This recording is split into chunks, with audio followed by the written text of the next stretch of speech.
అయ్యా అయ్యా ఒక్క 10 రూపాయలు అయ్యా ఒక్క 10 రూపాయలు బాబు ఈడే వెళ్తున్నాడండి ఈరోజు నన్ను.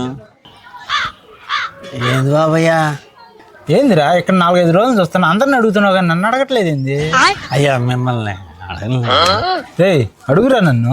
అయ్యా మిమ్మల్ని అడగలే అయ్యా. రేయ్ నువ్వు అడుక్కున్నావుడిగా. అయ్యా అయ్యా మీ కుటుంబం అంతా చల్లగా ఉండాలయ్యా, ధర్మం చెయ్యయ్యా.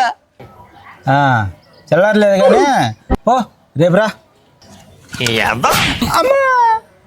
మా నాన్న నేను దోరని పోయేవాడిని చిల్లర అడుక్కుంటుంటే ఈ పని చిల్లర కాదు కానీ చిల్లర లేదు కానీ దానం చేయలేవు. ఇదిగా రేపు బోక్కి పొంగల్ అడుగు, సంక్రాంతికి బట్టలు కొనుక్కో, ఇది కనుమ రోజు ఏటకూర తెచ్చుకో, అగగు కారులో ఆయిల్ కొడుచుకొని కనుమ అయిపోయినాక సినిమాకు పో సాయంత్రం. కారా నాది కాదుగా. కారు కూడా నీది కాదు, కారు కొనుక్కో అడుకో అడుకో